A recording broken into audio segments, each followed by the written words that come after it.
如果一定要说一个方法可以解决交易中90%以上的问题，那么我的答案就是多周期判断。透过大量的数据回测，我发现不管什么指标、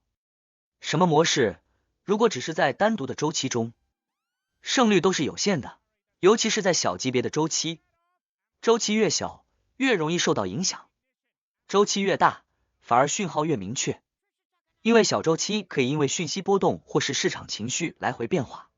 大周期则是市场的共识，是最后赛局的结果。交易是胜者为王、赢家通吃的游戏，要赢就必须做好万全的准备。多周期判断是很难得，如果说只判断一个周期是2的难度，2个周期就是4的难度，3个周期就是16的难度。加入的周期越多，讯号越准确，难度也越大。我会在这里分享几个简单的多周期方法，你可以直接套用，不过这种方法机会不多，所以后面我会继续讲多周期判断的详细思路。如果你想挑战自己，可以试着听到最后，不需要立刻搞懂，听完之后去交易再反复思考，慢慢就会理解。如果有问题，欢迎在下面留言，我会一一回答。如果喜欢大帅，请订阅大帅的频道支持大帅，也欢迎使用大帅自己编写的 TradingView 指标。这里我用布林通道指标来举例多周期的判断及使用。布林通道是最容易理解的多周期指标，因此我们可以轻松的使用多周期的支撑。看这里标普500的月线，当月线通过布林通道的收口状态，代表当前的趋势即将结束，行情转而要进入震荡空间。此时布林通道上下轨间距缩短，开始缩口震荡。布林通道的下轨是支撑，所以当月线打到布林通道的下轨，代表此时已经在支撑位附近。注意大等级的支撑强度会强于小等级的支撑，所以需要额外重视。至此，我们可以开始观察支撑的强度。切换到周线，你会发现当月线跌到下轨时，布林通道周线也是缩口状态，上下轨间距比较近，虽然后来的下一根月线回踩，导致周线出现下轨开口，但下跌幅度不深，依然在月线下轨偏下一点稳定，开始反弹，这代表月线支撑有效。同时周线也即将反转。最后我们切回日线，日线级别走了一个双底形态，第一步沿住日线下轨下跌，跌到月线下轨和周线下轨附近企稳，然后反弹到上轨之后重新跌到下轨，并再次回踩，确认支撑有效。其实第二次回踩并没有踩多深，只比上一个底部多跌了3个点，而且很快收回，代表月线和周线的支撑有效。如果在下跌的过程中你感到担忧，你也可以开启 MACD 来辅助判断。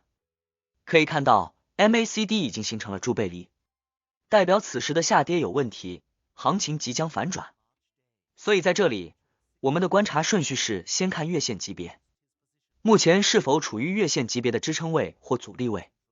然后缩小周期，看周线来判断目前的位置。因为一个月有4周，周线可以帮助我们判断目前的趋势和强度，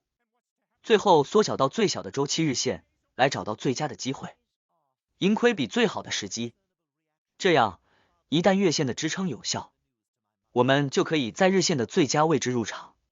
吃完整个月线的上涨周期。就算无效，我们也可以在日线停损，从而达到最佳的盈亏比。当然这里有个问题，就是这样的好机会并不是随时都有，毕竟对标普500来说，月线跌到下轨的机会并不多。能听到这里，说明你是耐心且善于学习的人。那么接下来我将讲解多周期的运作中如何把握机会，直接上难度，迎接挑战吧。当布林通道处于缩口或在明确的支撑阻力位时，可以参考前面使用大周期来做判断，但这种机会并不多。对于美股等强势品种，大多数时间都处于布林通道的开口状态，此时市场沿住布林通道上轨或下轨走单边行情。这种情况下，我们依然需要看大周期，但是不去是猜测顶底，而是透过大周期看时间和空间的强度。以标普500月线为例，上轨开口之后，如果月线连续大涨，3个月内达到10个点以上的涨幅，那么就是超涨，短线会迎来下跌。此时我们再参考周线的状态，周线就相对明朗，是在布林通道中轨和上轨之间运行。看完周线和月线，就可以指定交易计划。如果月线距离上一波回荡或震荡比较近，3个月内涨幅在3到5个点内，就寻找周线附近的中轨和中轨之下找开多的机会。如果月线已经上涨了9个点以上，则在周线布林通道上轨附近寻找开空的机会，从而达到最佳盈亏比。当透过月线和周线制定了最佳盈亏比的计划，接下来就要切换到日线来寻找机会。以刚才的开多机会为例，日线开多的机会就在下轨附近。当日线跌到下轨，可以开始观察日线的强度，也可以结合我前面的写好的 TradingView 大帅 RSI V2 或是大帅强力指标结合判断。如果你不想动脑，那么更简单的方式就是等日线重新站上中轨，然后在此时下轨的位置设定停损就可以了。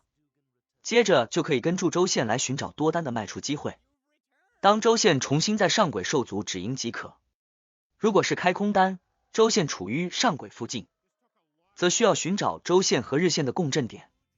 也就是周线在上轨附近，同时日线出现上轨震荡的状况。此时如果连续几天无法继续往上突破，尤其是重新站上上轨，就是最好的开空机会。停损直接设在开空位置的日线上轨即可。接下来跟住周线，观察周线跌到中轨附近的支撑强度，